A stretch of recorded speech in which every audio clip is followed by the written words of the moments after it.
Halo semuanya, kembali lagi bersama saya Inayatul Fitriah. Di sini kita akan membahas tentang bagaimana sih cara mencari atau bagaimana sih cara penentuan beda potensial di titik A dan B ketika saklarnya terbuka. Nah, di sini titik A dan B kita asumsikan saklarnya terbuka ya, jadi kan terputus nih. Nah, dari hal tersebutlah kita bisa melihat bahwa rangkaian ini merupakan rangkaian satu loop. Nah, kita tinjau lagi nih seperti pada saat kita mengerjakan hukum 2 Kirchhoff, yaitu langkah yang pertama kita tentukan terlebih dahulu arah loop dan arah arusnya. Kita asumsikan arah loopnya searah jarum jam ya. Dan untuk mempermudah juga kita buat arah arusnya searah jarum jam. Oke. Setelah itu kita tuliskan rumus dari hukum 2 Kirchhoff, yaitu sigma GGL plus sigma I kali R sama dengan 0. Nah, karena ini kita asumsikan sebagai satu loop, maka percabangan di sini kita abaikan terlebih dahulu ya. Sehingga sigma GGL-nya yaitu dari baterai yang 12 volt dan baterai yang 8 volt. Nah, kita tinjau nih sesuai arah loopnya. Berarti kita mulai ya. Yang untuk 8 voltnya negatif dan untuk 12 voltnya adalah positif. Jadi bisa kita tuliskan 12 dikurangi 8 ditambah sekarang sigma IR-nya. Nah, I-nya kan belum diketahui nih, kita mencari I dulu. Nah, I dikali dengan R. R-nya kita hitung semuanya. Ada 1, yaitu hambatan dalam baterai. Kemudian ada 2. Ada 2 lagi. Ada 1 dari hambatan dalam baterai. Kemudian ada 2. Ada 2 lagi.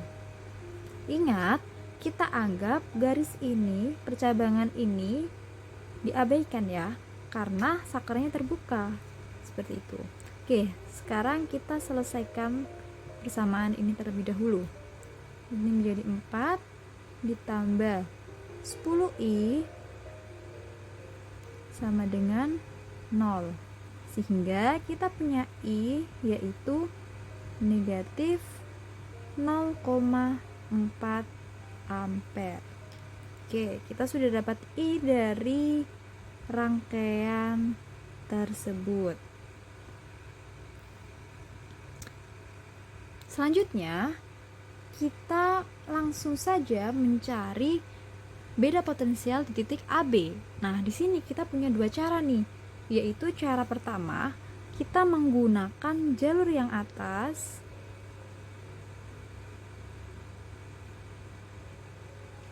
dan yang kedua menggunakan jalur bawah.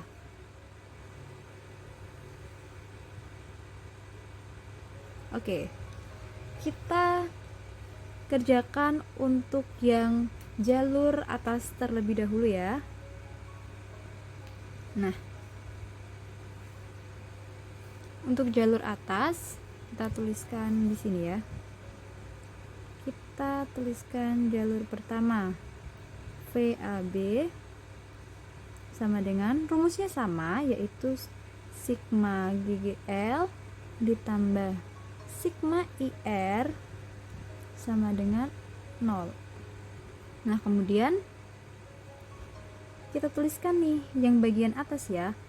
Kebetulan yang kita tinjau pertama ini kan menuju ke sini nih, berarti searah dengan loop dan arusnya ya, sehingga kita tinjau ini dipakai karena kita akan mencari A dan B.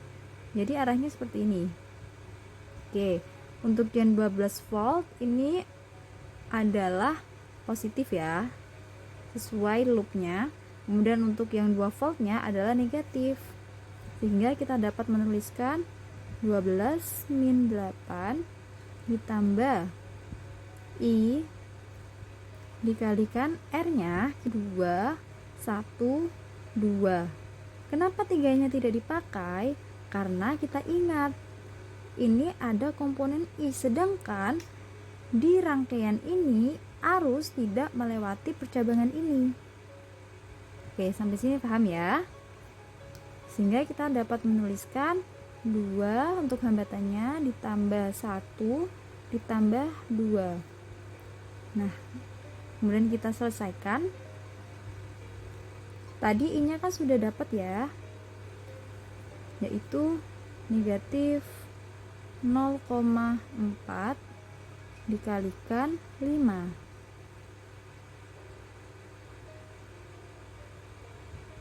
Oh maaf, ini 2, jadi ini 10 ya.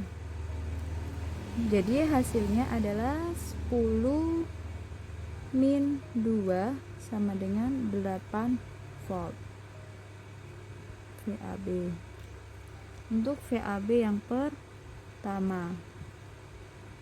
Oke, lalu VAB yang kedua kita tinjau. VAB rumusnya sama, sigma GGL ditambah sigma I kali R. Nah, di sini kita tinjaunya yang bawah. Kita tinjau yang bawah sehingga arah tinjauan kita yang bawah akan berlawanan loop dan berlawanan dengan arus yang telah kita tentukan yang pada saat pertama. Sehingga kita lihat dulu nih GGL-nya. Berarti untuk yang 2 volt adalah negatif ya. Kemudian untuk yang 8 voltnya adalah positif. Sehingga dapat kita tuliskan sebagai 8 kurangi 2 kemudian ditambah I-nya dikali dengan hambatannya. Ingat, karena ada komponen arus, maka hambatannya yang di percabangan kita abaikan, sehingga hambatannya yaitu 2 tambah 1 tambah 2.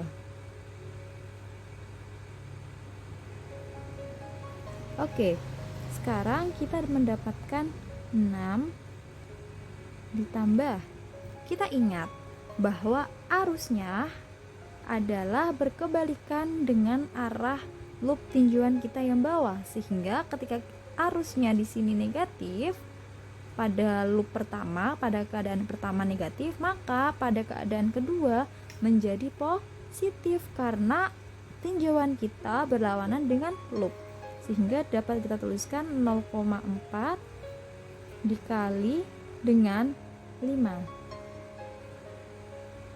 sehingga 6 ditambah 2 hasilnya adalah 8 volt untuk VAB yang kedua. Oke, sampai sini semoga dapat dipahami. Dari kedua jalur tersebut, baik menggunakan jalur 1 ataupun jalur 2, menghasilkan nilai beda potensial di titik VAB ya sama. Sehingga ketika kalian ingin mengerjakan soal, boleh menggunakan alternatif 1 maupun menggunakan alternatif 2 karena terbukti hasilnya adalah sama. Terima kasih, semoga dapat dimengerti. Sampai jumpa di lain kesempatan. Bye.